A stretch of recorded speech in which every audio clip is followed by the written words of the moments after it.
Hey guys, working on a 2015 Mazda 6, and today we're going to be taking a look at this tie rod. Now, this tie rod, as you can see here, I can turn this thing with ease, meaning that this is bad and we need to replace this. First thing, you get a 7/8 wrench, get it right here, and then get a sledgehammer and spin it.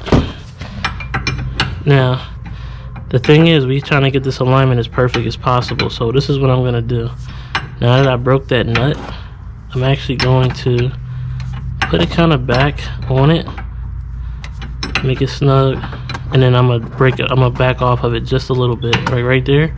Then I'm gonna back off. Boom, just like that. So this should still come out. All right.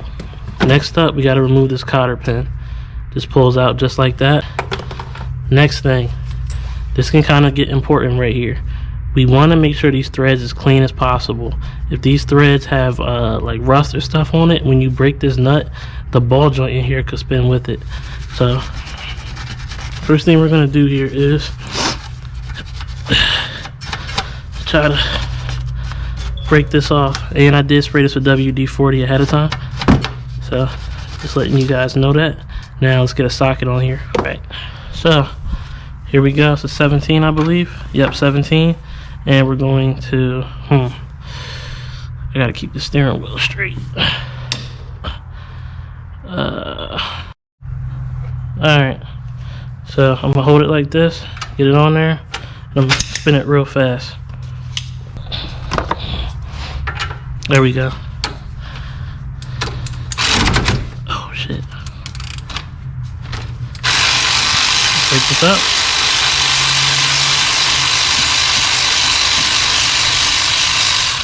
Alright, luckily this came out no problem. Now what's up next is to remove this. You see if my tool here, this is a tie rod removal tool. Let's see if it will fit. There we go. So just like that, we're gonna try and remove this now. What this was gonna do is this is gonna apply pressure on the head while holding this here, and it should pop out. So let's see. And there we go, it's out. Cool. Alright, and as you can see here, this is just loosey-goosey. That's bad. That thing is done. Another thing here is this should have a little bit more firmness to it, but it's not like, it has a little bit of tension on it. It is always recommended to replace the inner tie rod, but I think we'll be okay here. So now this is time to get our alignment the best way possible. So this is what we're gonna do here. We're gonna put this here, we're gonna put this back in. So like that is the way it's supposed to be. Alright, so now what I'm gonna do here is I'm gonna use the jack and I'm gonna apply a little bit of pressure on this, just like that. Now you see, pop this out, this should not move much. Let me see here.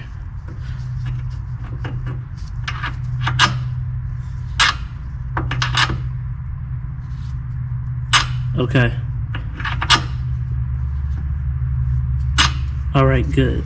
Now with this jack is going to hold this knuckle in position. We want this knuckle to sit still. We don't want this to move at all.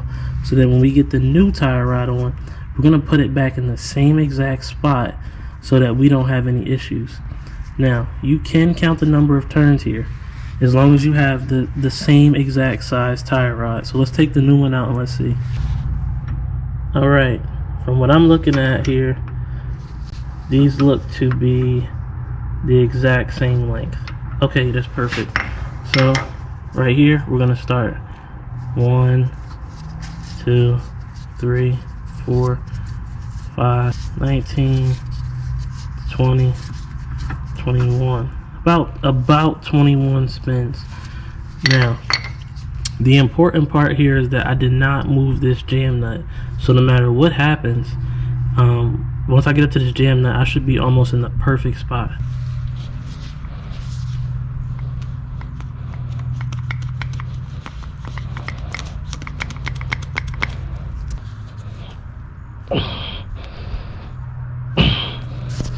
This doesn't want to move at all. That's perfect.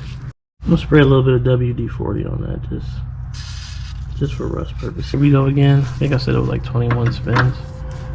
1, 2, 3. 21. Boom. So it stops right there, but 21 spins is literally what I put right back in. That's perfect. So now you can see here, because of the angle, it's not going to go in. Now we got to adjust this a little bit. Okay, so what we're going to do here is we're just going to kind of push this forward a little bit and try to line it up. Let's come back out some.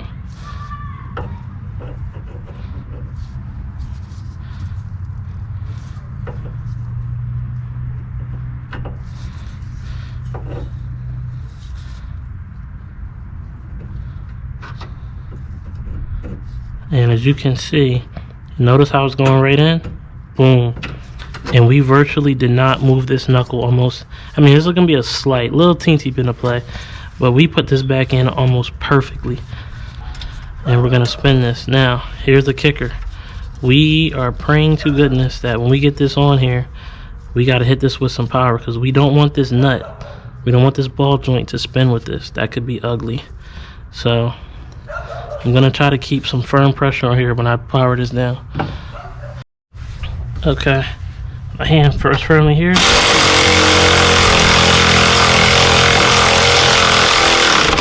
Good. Now, typically, when you get a tire rod, it usually has like a star or hex bit in here, so that you can turn this so you can keep something in here while you turn this with a wrench. But that's not here, so you're gonna have to be really careful when you put this on. Like, you're gonna have to wrench it on kind of fast, because what happens is if the threads get stuck in here, the ball joint will spin with the threads. That's a pain in the ass, but we didn't have that problem, so I can just snug this down now. Let me find out what torque spec this takes. Lastly, our torque spec for this is 40 foot-pounds for this. Alright, so 40 foot-pounds for this, and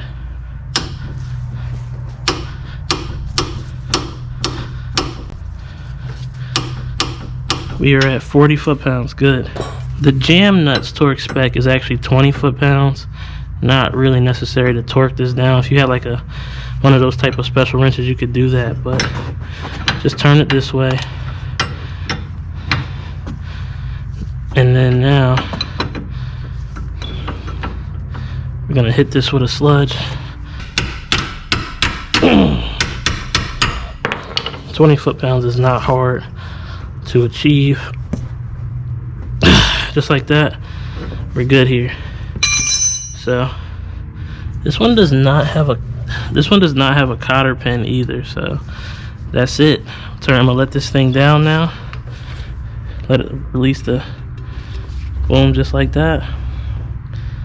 Let the jack down, and just like that, you guys, we're all done here. Thanks for watching. Till next time, out. Bye.